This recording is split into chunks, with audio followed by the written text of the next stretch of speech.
स्वागत है आप सभी का राम राज्य में, जहां पे बलात्कारियों को बेल दे दिया जाता है और सत्ता से सवाल करने वालों को जेल में डाल दिया जाता है। आप सभी को अब तक तो पता चल ही गया होगा कि उन्नाव के पूर्व विधायक कुलदीप सिंह सेंगर को रेप केस में जमानत मिल गया है, यह कहते हुए कि अब वो उस लड़की के यानी पीड़िता के 5 किलोमीटर के रेडियस में नहीं जाएगा और साथ में 15 लाख का बॉन्ड भरवा के जमानत दे दिया गया। थोड़ा सा जान लीजिए कि यह घटना 2017 का है, जब उन्नाव के विधायक कुलदीप सिंह सेंगर ने पीड़िता के साथ बलात्कार किया था। पीड़िता का एफआईआर तक दर्ज नहीं हो रहा था, तब पीड़िता ने 2018 में जाकर सीएम आवास उत्तर प्रदेश के सामने अपने आप को आत्मदाह करने का कोशिश किया। तब एफआईआर तो दर्ज हुआ, लेकिन सत्ता में बैठे कुलदीप सिंह सेंगर का घमंड इतना ज़्यादा था, ताकत इतना ज़्यादा था कि उसने पीड़िता के पिता को ही सलाखों के भीतर करवा कर इतना पिटवाया कि उसकी मौत हो गई अस्पताल में चोट से। फिर 2019 में जब एफआईआर दर्ज हो जाता है, उसके बाद 2019 में पीड़िता, उसकी मौसी और वकील गाड़ी में बैठकर जा रहे होते हैं तो ट्रक से कुचलवा दिया जाता है। मौसी का देहांत हो जाता है, पीड़िता और वकील किसी तरह से बच जाती हैं। लेकिन अब यह मामला इसलिए खुला क्योंकि उसी रेप पीड़िता के गुनहगार को बेल दे दिया गया। कल जब दिल्ली के इंडिया गेट पर पीड़िता अपनी मां के साथ धरने पर बैठ गई कि हमारे साथ जिसने बलात्कार किया उसको बेल कैसे मिल गया, तो सत्ताधारी पार्टी के प्रशासन ने उसे उठाकर गाड़ी में भरकर वहां से हटा दिया। लेकिन सवाल सिर्फ इतना है कि क्या अब इस देश में यही होगा? इससे पहले कि आप उन्नाव के रेप पीड़िता की कहानी को जाने, इतना जान लीजिए कि इस देश के एक नागरिक है सोनम वांगचुक, जो लेह में लगातार आंदोलन कर रहे थे, जिन्होंने आर्मी के लिए एक ऐसे टेंट का इजाद किया था जो माइनस के टेम्परेचर में भी आर्मी के लिए गर्मी प्रदान करते थे। उसको जेल में देशद्रोही कहते हुए भेज दिया। सरजिल इमाम भी याद होंगे आपको, 5 साल से जेल के भीतर है, देशद्रोह का मुकदमा चल रहा है। क्यों? क्योंकि सत्ता से सवाल किया गया था। नेहा सिंह राठौर उत्तर प्रदेश की एक महिला जो लोकगीत गाती है और सरकार से सवाल करती है, उसके ऊपर एफआईआर किया गया और अग्रिम जमानत को खारिज कर दिया गया।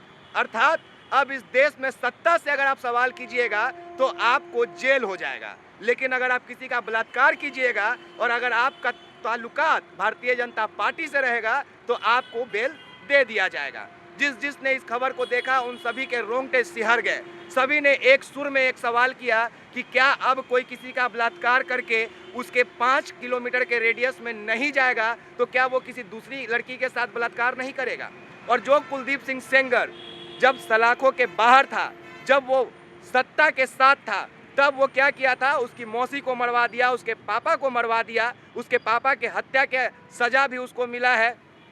अब वो उस पीड़िता के साथ क्या क्या करेगा?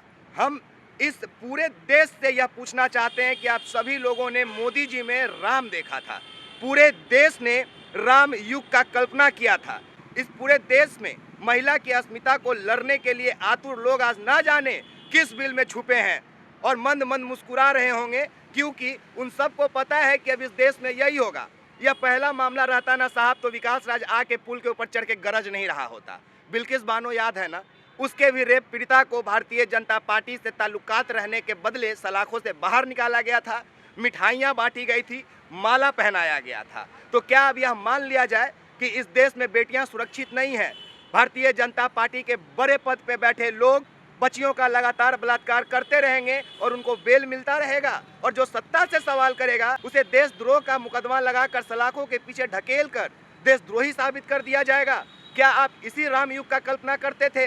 घृण आती है हमें इस 140 करोड़ वाले देश के उन सभी घृणित मानसिकता वाले लोगों पर जो एक बेटी को इंसाफ दिलाने के लिए आज सड़कों पे और घरों में बैठकर आवाज़ तक नहीं उठा रहे हैं।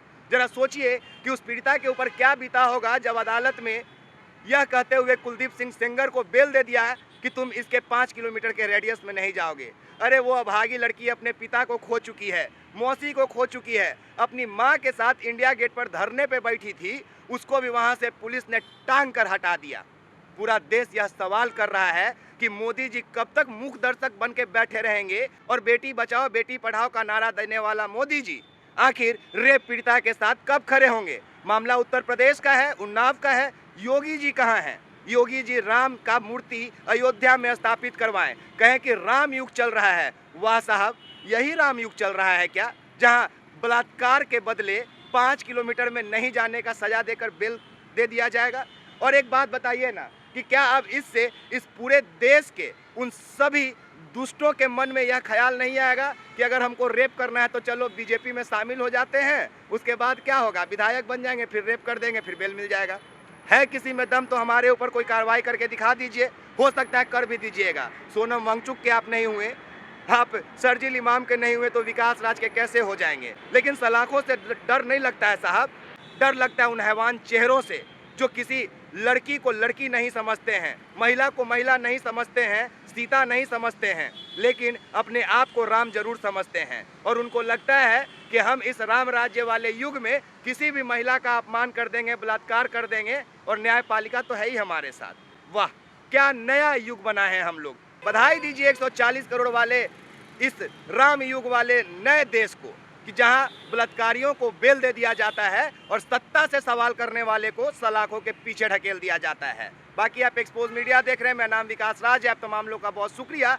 जब ये वीडियो अंत तक आप देख लेंगे ना तो मन में एक सवाल कीजिएगा कि अगर वो पीड़िता आपकी बेटी होगी तो क्या आप जो कमेंट कर रहे हैं वही कमेंट कर रहे होते? क्या आप हमसे यह कह रहे होते कि यह चाटुकार है, इसको सिर्फ मोदी दिखता है? क्या आप हमसे कह रहे होते कि यह तो बीजेपी से नफरत करता है और यह तो विपक्ष का पत्रकार है? साहब, हम इस देश की बेटियों के लिए लड़ रहे हैं, हम इस देश के उस गरिमा के लिए लड़ रहे हैं जिसको हमारे पूर्वजों ने वर्षों से सहेज कर रखा था। और आज हैवानियत का वो चेहरा जो सत्ता में बैठे हमारे अपने लोगों को दिन रात नोच और खसोट रहे हैं, और हम सिर्फ इसलिए उन्हें समर्थन देते हैं क्योंकि वो उस पार्टी से ताल्लुकात रखता है जिस पार्टी का हम समर्थन करते हैं। बधाई हो आप सभी को, आपने राम युग का एक नया भारत निर्माण किया है जहां पे बलात्कारियों को आप माला पहनाते हैं, मिठाई खिलाते हैं और बेल दे देते हैं। न्यायपालिका से हम कोई सवाल नहीं करेंगे, इसलिए नहीं करेंगे क्योंकि यह एक उदाहरण ने पूरे न्यायपालिका का पोल खोल के रख दिया है कि न्यायपालिका हमारे लिए कितना काम कर रही है और सत्ता के लिए कितना काम कर रही है। जय हिंद, जय बिहार, धन्यवाद।